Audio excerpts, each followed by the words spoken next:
Thanks, everybody. Welcome to Build. I'm your host, Ricky Camilleri. One of the great writers alive right now happens to be one of our next guests. He's the Academy Award winner for Moonlight. He's a MacArthur Genius Grant recipient. His name is Tarell Alvin McCraney. He's incredible, and he's teamed up with one of the greatest, most prolific filmmakers to have ever lived, Steven Soderbergh. The two of them are telling the story of a different side of professional sports, the exploitative side. In High Flying Bird, André Holland plays a sports agent who attempts to go against the machine and prove a very necessary point about money, race, sports, and capitalism. Let's take a look at High Flying Bird. You want to get back on the court. And as your agent, I want to get you there. But we are in a lockout. There are no actual games to watch. You think these fools, these rich white dudes, gonna let these sexiest sport fall by the wayside? This team's my family. I need us to be one big family again. Football is fun, but it don't sell sneakers. To move merch and inspire rap lyrics, they need your services. The NBA wanted control of a game that we played better. They invented a game on top of a game. I can see a whole infrastructure that put the control back in the hands of those behind the ball. What you gonna do? But I'm about to pull up a chair. My God ain't right. We're at the height of the information era. We need a story. What are you doing, man? This is my career. You have a chance, sir, to do what has never been done before. Come on, man. Give him the rock. I don't want to do that. This is the matchup everyone's been dying to see. 24 million people saw the video. I'm not thinking of breaking up our happy marriage. What you saw yesterday was just the beginning Oh man, this is getting crazy. of what could be a whole new industry. He's up to something. You did all that? You know the league would have blackballed me. You scared? We don't need the league. We are disruptors. It's your game now. You were born for way more than this. Don't let them fool you. Everybody, please put your hands together for André Holland, Tarell Alvin McCraney, Zazie Beetz, Sonja Sohn, Melvin Gregg, Bill Duke, and Kyle MacLachlan from High Flying Bird. Look at this. This is amazing. Guys, congratulations on this movie. As I said to you in the green room, it's a story that hasn't been told. It's one of those experiences where you're watching a movie or you're listening to a pop song and you're going, why hasn't this been done yet? Seems so obvious that we should do this, but it usually takes brilliant minds to come together to make something that feels so simple and perfect. So I know that you've worked with Steven before. You were on the Nick together, and that the two of you have maintained a friendship, and this was kind of born out of that initially. Is that true? Yeah, that's true. Thank you for the kind words, first of all, and thank y'all for being here. It's so exciting. Yeah, we were working on the Nick about 5 years ago. We started a conversation that initially started with us just exchanging books. I'm a big Baldwin reader, and so I gave him a copy of The Price of the Ticket for his birthday, and then he gave me a book, and you know, out of that came this conversation about projects that we maybe wanted to do together. Around that time, the Donald Sterling tapes came out, and so there was this discussion of that sort of intersection of race and sport and politics, and and here we are today, 5 years later. So this was born out of the Sterling tapes. Yeah, that was going on around that time, you know, and we you know, the two of us just started talking about what it means, you know, for a person who's owning a NBA franchise to talk the way that he did about African-American people. And that started a conversation. We then involved my brilliant friend Tarell McCraney in that conversation, and he sort of took it and ran with it and brought all of us together. Tarell, how much did you have to go on when you sat down to start writing the script? By the time we got to the script, we had done a pretty hefty amount of research. Prior to that, though, we were sort of just trying to figure out what the angle was, what we were looking at, how we wanted to engage the story, and whose vantage we were telling it from. We could have easily, made this from the vantage point of a player. But as we started to do more research and as the ideas start to trickle in from André and Steven, We stumbled, or they stumbled upon a book. I don't know if they stumbled upon it. They might have had it in their back pocket the whole time and were trying to trick me into it, being like, just give it to him later. So he says yes to the idea. But they... He's too far down the line to say no at that point. Yeah, exactly. He's too far gone to say no. So they introduced me to Revolt of the Black Athlete by Dr. Edwards. And I sort of... It put me on my heels because it embarrassed me how much I didn't know about how much or how many athletes have used their platform for activism and civil engagement. And that just made me understand that there are nuances to all of our industries where people have to use their platform to find our humanity.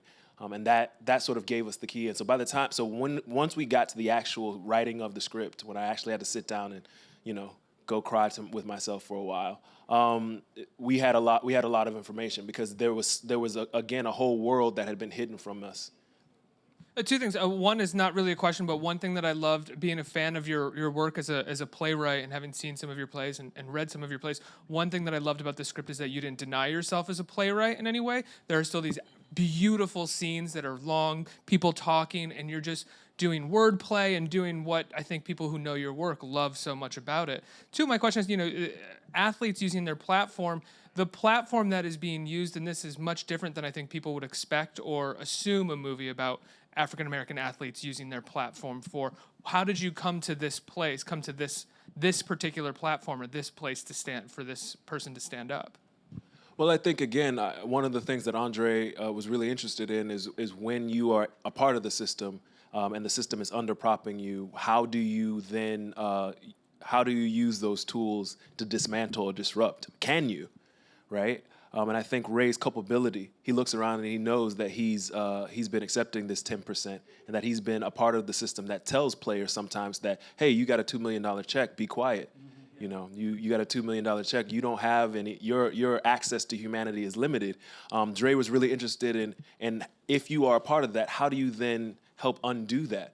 And I think a lot of us in the industry, a lot of black people in any system feel that way. We sort of get into a system and we think, well, I better be lucky that I'm here. But there comes a day where you have to say, I have to choose whether my comfort is more important than this system of oppression. I think a lot of us at this point in our lives are thinking about that and saying, wow, I've been compartmentalizing a lot of morality for a long time and I need to figure some stuff out. For you, when you brought this to Tarell and you were talking to Stephen, when did you come to the idea of playing a sports agent? And what attracted you to that? Did you initially want to play a basketball player? You're like, come on, let's get me like shooting some hoops, getting. I always wanted to play a basketball player. Unfortunately, I was not blessed in the height department, so those ambitions were limited. But there is a scene. Point guard.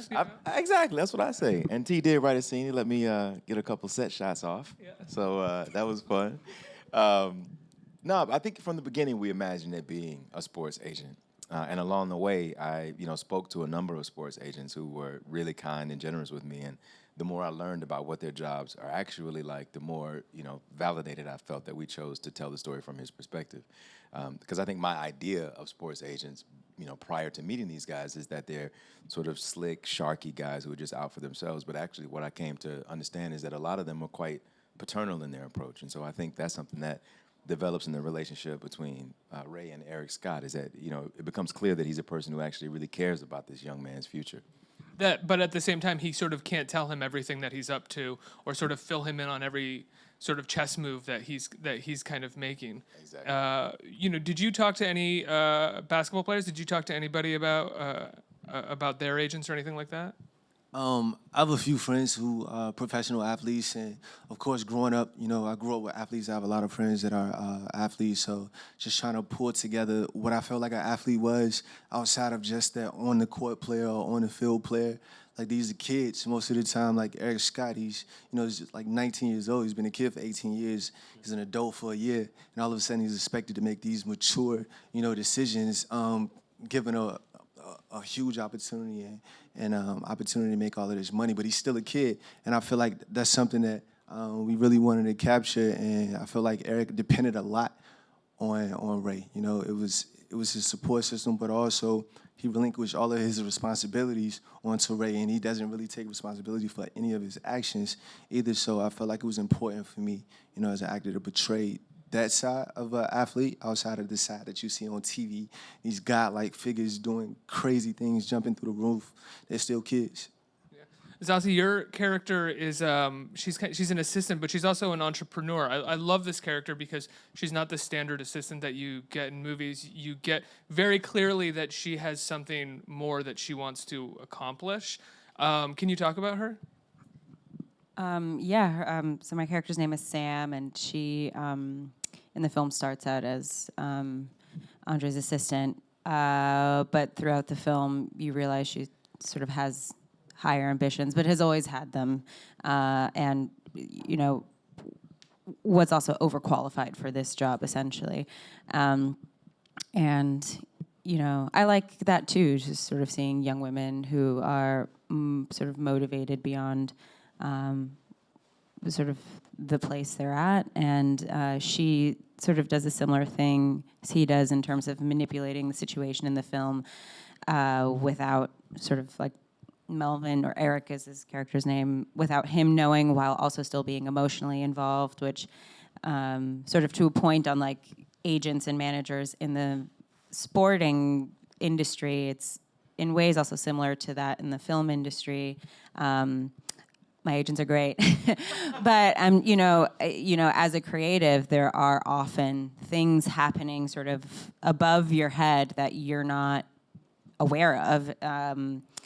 Sort of games and things being played for your benefit or for your agency's benefit, or so that the studio is happy or whatever, that you're reading a script and you're like, no, but then they have to kind of make sure that it doesn't come across so strong or whatever. But I feel like there are many people that complain also about agents or managers getting in the way of the creativity and of the work and the integrity of the work, because there are always all these other things at play, using creatives or using these young athletes as pawns for their own game or for their own kind of financial benefit, which, I don't know, you could see that like in the NFL with the owners, sort of moving players around different teams against their will, and I think obviously the film sort of plays in that sort of sense as well of ownership of body, ownership of image, whether or not you have the right to that because you have again been paid to be here. So I think there are sort of like crossovers with that as well. I think one of the things that I love about your character is that she's extremely competent, and there are really no other movies or projects like this, just both in how the script is written and how Soderbergh went to direct it, or did direct it, is that she would normally be a force for exposition. She would sort of show up and be like, this is what your client wants. Okay, bye. Where you are actually moving chess pieces as well. When did you find that while you were writing it, and how did you make sure that that was the case? Because that's easier said than done to do that with a character.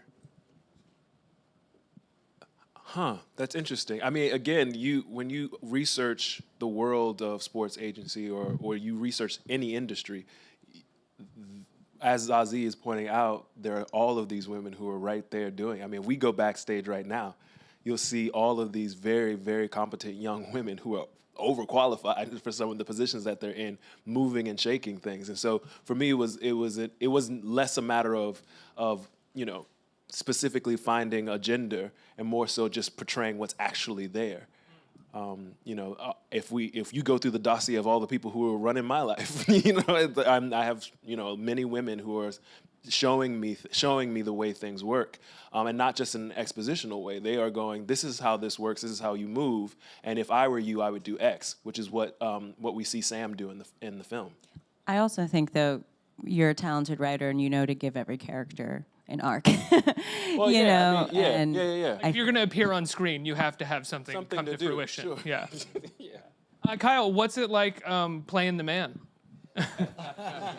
First time, no. First he has a great name, David Satan. And so I just looked for that element in the character. It was on the page, as we're all saying here, and this owner was a guy that I met and have spent a little bit of time with some owners. The late Paul Allen was a friend, and just being in his presence and observing him as an actor, you can't not do that regardless of where you are. And he was very calm and very cool and kept everything really, really close. And that's what I saw on the page, and I thought, okay, this is a guy that he's very used to dealing with the aliens with a B, not necessarily with the M. And someone that can do that is very cool. He also, I think, says he has a come to Jesus moment when I meet with Sonja's character, and I think he really is educated a little bit. I think he does understand that what he's doing isn't really working. He's not interested in the morality of it. He's strictly interested in the numbers.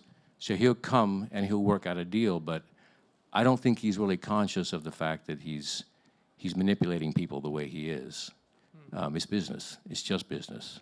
But like so much of our world right now, we're seeing morality come into conflict with business. And even those who are only representative of business or only have business on their mind are having to confront that as well, as your character does. Yeah, but I don't think he's aware that he's playing a game. He's really just, I mean, that's how I approached it. I mean, everybody is different kinds, but he's trying.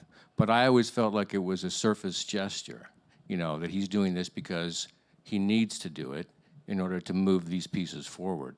But he's not really getting the essence of what's happening. He's getting what he wants. Sonja, I'm a humongous fan. The Wire is one of the great shows, Yay. The great show. And you were so wonderful in every season of that show. And whenever I don't know if you've gotten something this incredible to chew on since then. And I was just applauding as soon as you appeared and you were given monologues and you were giving these great scenes and you were power playing with people. I was like, yes, this is what people should be doing with this actress. This is what she deserves. What was it like to get this role and to get this part with Steven Soderbergh? Oh, thank you for noticing that. I felt the same way. It's like, I'm not a cop anymore. Yes. No, not only that, though, the material. I mean, I have been a fan of Tarell's and also Steven's. I mean, we're talking about two groundbreaking artists here, so I was salivating, when I got the opportunity to work with them. And then, when I saw the character, I was also excited. I've been fortunate, I think I can say, in my career. I tend to get cast in strong female roles, but I hadn't had an opportunity to play someone like Myra, a corporate badass. I played characters that were sort of the only female in a male-dominated world before, but this was different. Yeah. And you have this wonderful scene in the film. It's almost the centerpiece of the movie, with it. Basically everybody's in the room, and you and Mr. Bill Duke over here share this scene, where you bring up kind of the essence of the problem, of the story, the history behind all of this. And Bill has a response. What was it like doing that scene, getting that line? I mean, you do that so wonderfully in Choir Boy as well, which is about halfway through, all of a sudden we go all the way back and realize what this is really all about. So you're asking me what it was like to be able to dive into that sort of historical context while being in a very entertaining scene. It's kind of like actor heaven. You know what I mean? It's like what we want to do, right? I think we all want to make meaningful content. And yeah, I thought we played with it. I thought we had some fun with it. And I think working with the iPhones, I think in that scenario, it was one of our sort of later scenes. It was one of the only scenes I think we did all together. I found a freedom in working with the iPhones, I think. Did you not have a rig on the iPhone, or is it really just the phone? Well, there are a few, right? Yeah. It's not really a rig. It's like the little gorilla grip that you can get from Target that you can, put the phone up and you can manipulate. He has like one of those. And then like some grips on the side just for holding it, but it's not like a grip it's not a rig that people imagine that you can't go get yourself. Like, wow. It's a $10 setup. $10 outside of the phone. So there basically there were a lot of sort of juicy new elements, I think, for all of us to play with, and I think, you know, I'm speaking for myself. I enjoyed it. I got the sense that we all did to some degree. Bill, when you showed up and they were shooting on $10 rigs, did you question whether or not you were in a movie? Were you like, what is this? I don't know where I was. But the thing is that it was exciting. I'd never, experienced that before. I worked with Stephen before on Limey, but it was cameras. But this was a new experience, and the thing that blew my mind is that when they did the dolly shots, they rolled him around in the wheelchair. And so it was a fascinating experience, and working with these great people, that was the core of everything, because wonderful actors, a great script comes together, something you really get passionate about.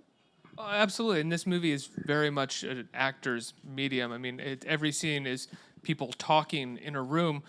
As the writer, were you on set the way that you would be in the rehearsals of a play to answer questions from the actors or anything? No. Okay. Yeah. You'll often find me, especially when something's filming, I try to duck away as much as possible because I get terrified. But it was happening so fast, and I was in the middle of another project. But Stephen would send me notes at night and say, "Hey, we're doing this scene tomorrow. I think you need to brush up here and there, or here's something I think we can work in this way." His economical way of working is really is nonstop. So though I wasn't there, he was definitely sending me notes and asking me to trim and edit while they were still filming. And I think they filmed 2 weeks. It took them 2 weeks to film the whole thing. 2 weeks to film the whole movie, and that's something that you're 13 days. 13 shooting days, yeah. That is insane. Yeah. That's something that you're kind of used to with him, though, right? A little bit, yeah. But not 13 days Not for a that short. feature film. I know, it's crazy. On the Nick, we did 10 episodes in, I think, 73 days, which seemed like unimaginable at the time. But to do this in 13 was like, and most of the days were under, 10 hours, I would say. We rarely did more than 12 hours a day. Yeah, it's fast and furious. Are you basically like, hey, could I do another? And he's like, moving on. Pretty much, yeah. Yeah, it's fast. So how does that feel for you guys as actors working that fast? Does that basically mean when you show up, you have to have an idea of how you're going to play this and know your lines and be ready to go? Yeah. Yes. There was also no lighting. He just used natural light, which usually takes a really long time to set up. And then also having just iPhones, it just expedited the entire process as well. That is wild. And we did individually manage to get together, before shooting on some days to just sort of run through the scenes and make sure we knew what was happening. Because with Stephen, if he says we're starting at 9, you got to be there at 8:45 ready to go. So, yeah. Did he know that you were meeting up? And he was like, why are you doing that? Just come to the set and let's do it. I don't think he knew. But but I'm glad we did. So.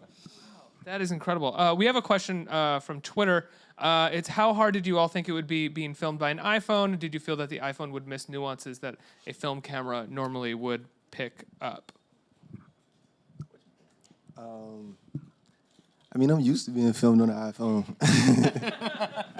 But yeah, I guess at first I was kind of skeptical of the nuances that the film camera would normally pick up because, I grow up watching movies on a big screen, so my only idea of what an iPhone film would look like is what I see on Instagram or Vine or YouTube or something. So I was thinking, how would that look on a big screen? But they wouldn't have told me, and I wouldn't have been there to see that it was an iPhone filmed film. I would have never known. You guys got to see it on the big screen last week, right, at Sundance? Excuse me? Or yeah, some people saw it at Slam Dance. I saw it. Slam Dance, excuse me. Yeah. And how did it look on the big screen? When I was watching, I was like, these are big screen shots. He took an iPhone and shot this in a way that it feels like I'm watching a big movie. It actually feels better seeing it on a big screen. I had to watch many iterations, on my computer or and sort of get and talk to Stephen about what I was seeing and where he wanted to go.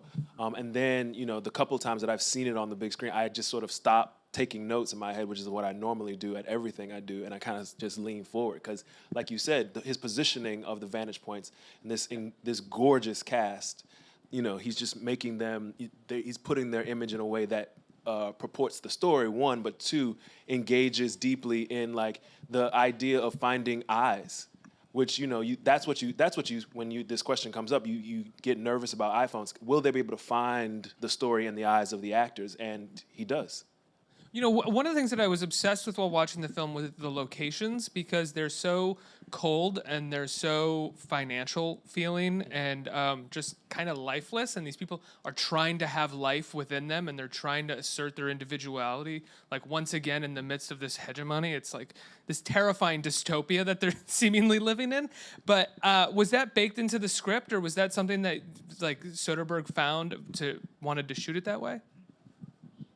I mean, Andre can speak to this as an executive producer. What you all don't know is that Andre is serving time as his first big production, again, that's one of the reasons why we're all here, is because Andre set the picnic basket down, and we all got to eat. And I think one of the ways in which he made that happen is by being a conversation starter between me and Steven about where we wanted to put this and what that wanted to look like. And I know he was going out on location scouts and all of that, no?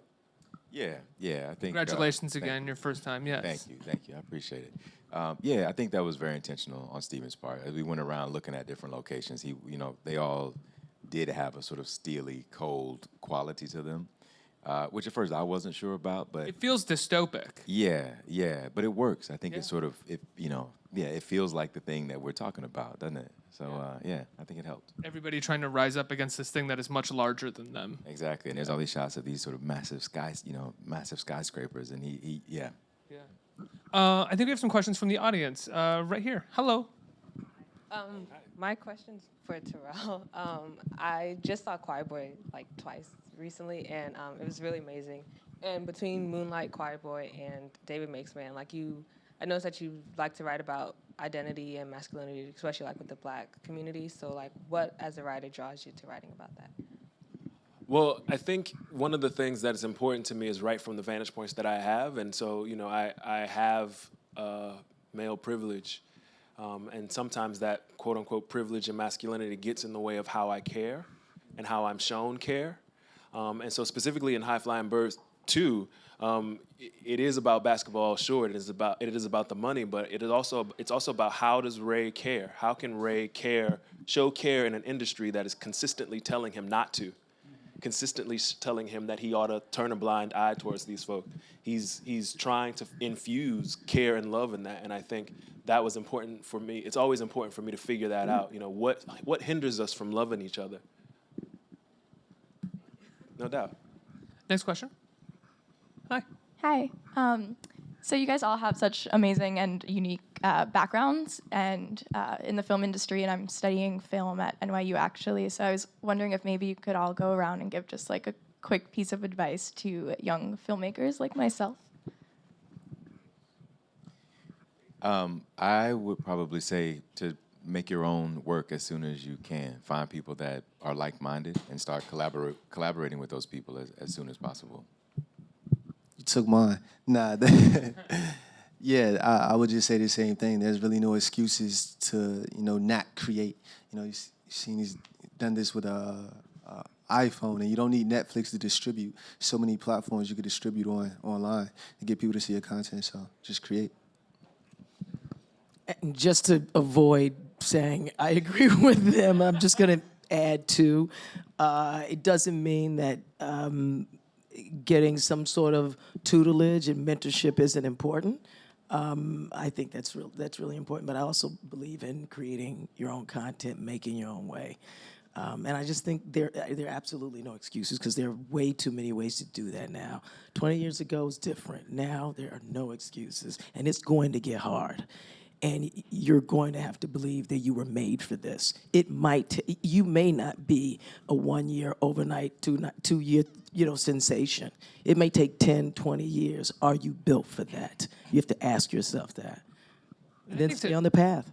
To add to that too, not that anybody asked me, but the 10 to 20 years, I think so often people hear that and they think 10 to 20 years to get discovered. And it's like, no, it may take 10 to 20 years for your work to get good, for your work to be good enough for you to want to show to people. You may be writing for a long time and just not have found your voice or what you can say or even the form of how to say it. That's sometimes where tutelage comes in. I think more so than 10 to 20 years because everybody could spend their 10 to 20 years different, balancing throughout other things. I think it's more so 10,000 to 20,000 hours you really got to put in before you could perfect whatever. Not even perfect, but get good to the point where you could present it and be appreciated.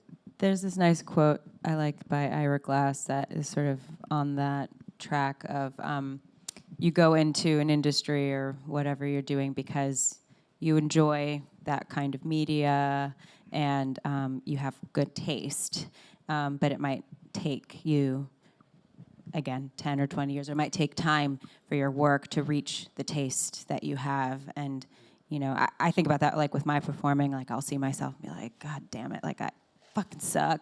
But, that's maybe because I'm imagining something else, and it might take me until I'm 50 or 60 to feel like I've reached a place that I feel good in, and now I can work beyond that. But then, to also your other question, I feel like it sort of piggybacks on what they were all saying, but I think also just investing in your community and your your peers right now, and putting in. It sucks to say this, but kind of like the free work and the support and the help, because this generation that you're in school with right now are the next filmmakers. And I think about 5, 6, 7 years ago, I was doing a bunch of work for free, and those same directors and other actors I was working with are now majorly successful and call on me to work with them in other big projects. And so building that community early is, I think, really important. I wonder if there's a difference for writers and directors versus actors in terms of being able to tell when you are better at your craft or have made it in a certain way. A writer can look at a scene as better structured, or they've really figured out how to get to the core of a scene. And an actor, you're still just looking at yourself. And there is still this self-consciousness that I imagine never goes away in terms of how you can critique the way that you perform in a scene. Do you ever feel that way? Yeah, I do. And I think part of the journey is, for me anyway, is figuring out how to measure success for myself. And sometimes it's not about how well, it's often never about how well a thing is received. Sometimes it's about like what my experience is like while I'm doing it, right? Like how relaxed can I be while I'm in this scene? How much of myself can I lend to the character? How honest can I be in this scene? And when you learn to sort of have that conversation with yourself, the work becomes about a different thing. It actually, in my opinion, it becomes much more interesting. Yeah. Yeah, it's like when you talk to a lot of actors, they say it's about who's on the project with me and like the kind of environment that's created on set so that I can feel good acting. But it's the afterwards, they sometimes don't even look at what they've done because there's no real way to criticize yourself. Exactly. I rarely look at any of it, because it's not really that important to me, honestly. Except when you EP it. Well, yeah, then I have to watch for different reasons. But Acting is also directing, acting, and writing. They're a craft that should be studied. Yeah. Our passion is okay, but I don't think acting should be called acting, because you're not acting, you're being, if you're good. And a teacher at AFI told me one time that, the total creative process, if you're really doing it, is like falling into darkness backward. You're not sure where you're going to land, but it is practicing that. How do you get there? So when you work with actors like this, they come to the set, they're not the actor, they're the person that the author described in the script. And it takes study, it takes craft to do that. I think we have time for one more question. Hi, Get to everybody, sorry. Okay. Hi, this question is for Bill Duke. You've worked with a lot of really huge action stars over the years. Who was the easiest to work with? And something else I just thought of as well. If they were to have a battle royale in their characters, who'd be the last man standing? I suspect it'd probably be either you or Carl Weathers. Poor guy, I quoted Commando at you in the green room when I met you. I felt so bad, but I had to do it. It was so stupid. The first question again, I'm sorry? Who was the easiest of all the stars to work with? A Schwarzenegger or Jesse Ventura or Sonny Latham or any of the other folks, or certainly Carl Weathers? I think Arnold was definitely one of the people, but one of my favorite experiences with my film Deep Cover with Lawrence Fishburne and Jeff Goldblum. It was, those guys working together was a dream come true for me. So the second question, I'm sorry? Who would be the last man standing out of all those action stars? Would it have been you or Carl Arnold. Weathers or Arnold? Arnold had more muscles. You ever seen him? He's humongous. Guys, I love the film. Congratulations. Incredible performances, incredible script, incredible job putting this whole thing together. Give them a huge round of applause. It comes to Netflix tomorrow. High Flying Bird.